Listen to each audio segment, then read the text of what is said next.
Hello, goblins. It's Chris, Eldritch Pipes. What a busy weekend it's been. Yesterday I met up with a load of the UK pipe people, and it was just a really lovely day. Just meeting up with faces old and new, and yeah, just getting to smoke a few bowls with some friendly people. It was really great, and can't wait for the next one.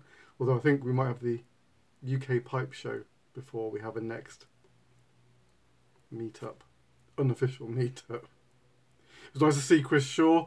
I went to his workshop and just talked all things pipe maker like, which was a lot of fun, and seeing what he's up to behind the scenes.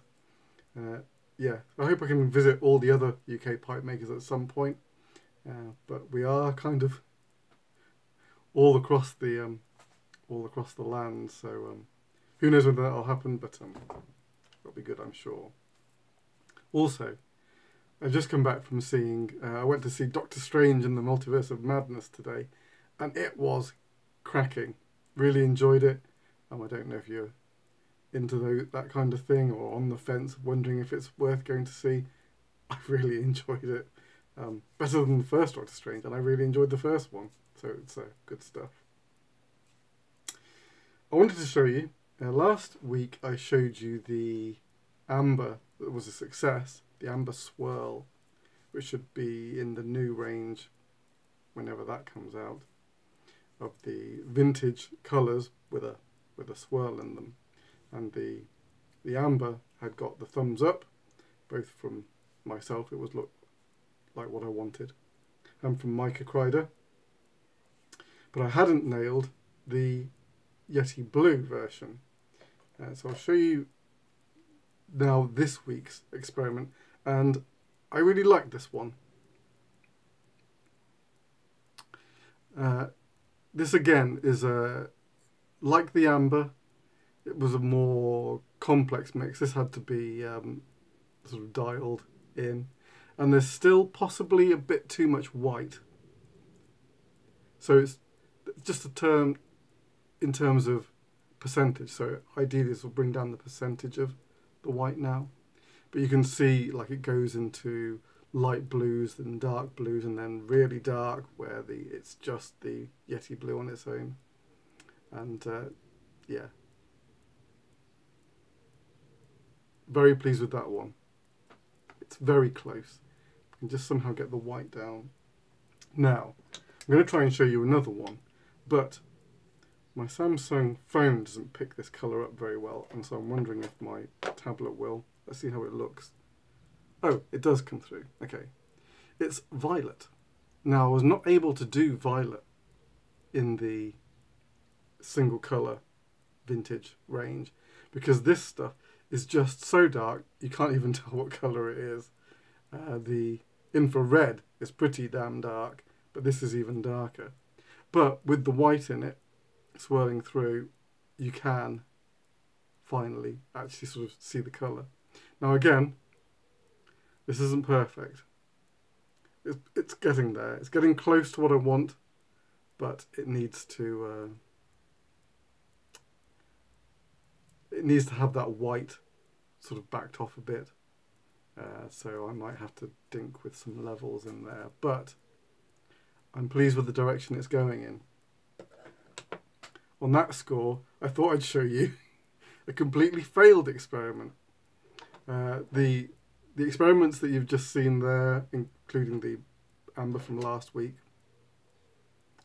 are all... the mixes are slightly more complex than I'd like, ideally. So I thought I had an idea maybe I could simplify them down with knowledge. It didn't go to plan, so I'm going to show you this bunch. So I did a range of the different ones that I was hoping to do. It's only missing Antique Rose, but amber came out the best.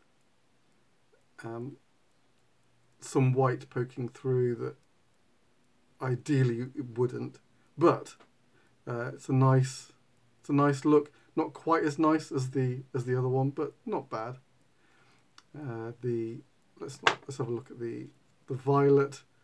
As you can see, a lot of separation from the colours there.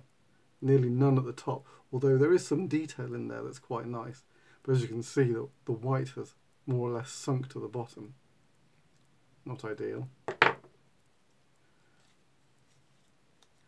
This is the infrared, and the white has done more or less the same thing. You can see almost pure infrared there. Some nice detail in the middle, but then we sort of come down and by the bottom I'm pretty sure we'd be nearly solid white. Pretty sure. The teal was really interesting. I like the depth in this fellow, going from deep teal to sort of like almost pastel teal, and then you get the white poking through. That's close to the effect that we're looking for here. But it's not that it lacks the detail, it's just a bit blobby, if that's the way to put it. Not quite right. And then Lord knows what happened with the Yeti blue here, but the white stuck at the top, the inverse of all the other colours, and so clearly that's not right. So that was a failed experiment, but I know a little more now. So there'll be more experiments next week to try and tackle those.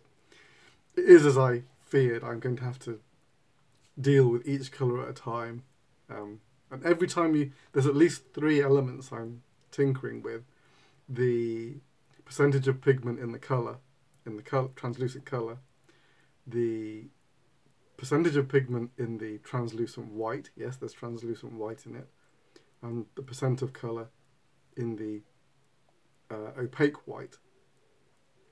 And then after that, it's also the quantities of each in the overall mix. So, as you can imagine, there's a lot to keep track of. And, yeah, it'll take a little time. We'll get there. No worries, we'll get there. All right, this week's pipes. What have I been working on? One was a commission that has gone off. Yeah. So unfortunately we can't see that one. And I didn't think to take a photograph of it, so it's just gone. Oh well. But I have another 2 that are still available, that are actually available. I say still, I've only posted 1. That's the one I'm going to show you first. So this guy is a strawberry. Clearly, I really wanted to do like a monochrome strawberry, and so this is how this guy came out.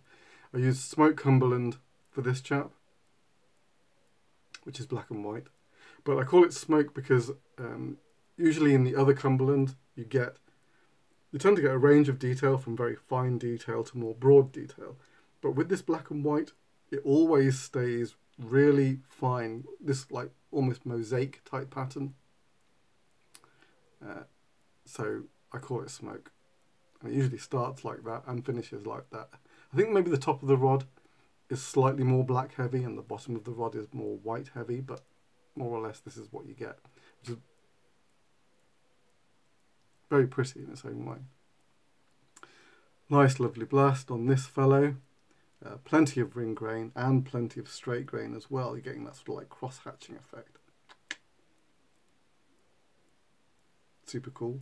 Pleased with him. Seen like nice like waves of the ring grain going down the shank as well.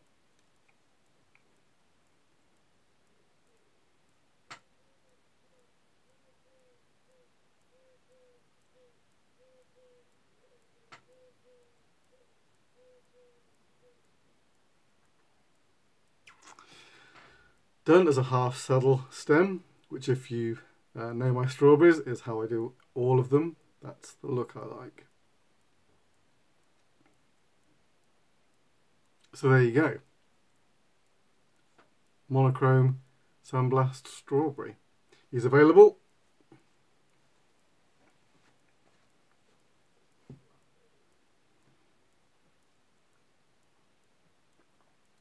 It has got very warm over the last couple of days. I think it's set to be 21 degrees tomorrow. So I'll be nice and warm in the workshop. So this is another chap. He's available as well. I have not posted this guy anywhere yet. So this is the inaugural unveiling of him. He is iridescent sand. I was going to say sandblast. It can, well, you could call it that, I suppose. I was meant to say Slender Man. So there you go. Slender Man in with an iridescent colouring. Nice medium sandblast there, revealing. Look at the ring grain there. It's just all. It's just great. It's not a deep blast. It's just a very subtle blast. Just really to give it some texture. You can sort of get a sense of how the iridescent finish works there. You know, you sort of have the violet on this side, then the sort of the iridescent green, and that just seems to be how that one works. I've got another iridescent colour that I want to try, but I've got to cast some resin with it first. There you go again, loads of pretty tight ring grain, some straight grain coming through as well. The iridescent finish just works really well on plateau because you just get all those, like the different refractions of the green and the purple. Very nice. Done with the mother of pearl stem, which is the same pigment that goes into the iridescent finish. So there you go. Slender Man in an iridescent finish with mother of pearl stem. So both of those available. If you're interested, if you've been after one of my more popular shapes, get in contact with me. I'll put my email down below. It's always there. You can contact me that way. Or if you prefer, if you're on Instagram, you can find me at Eldritch Pipes. If you're not following me there already, and if you do Facebook, you can get me there as well. All right, that's plenty of waffle for me right now. I will be back, all things being well, with this week's pipes. I know this episode was a little bit later than usual. I like to do it on Friday, but life. But hopefully things will be back to normal for next Friday, so I should probably see you then. Till then, take it very easy. Your loyal pipe maker.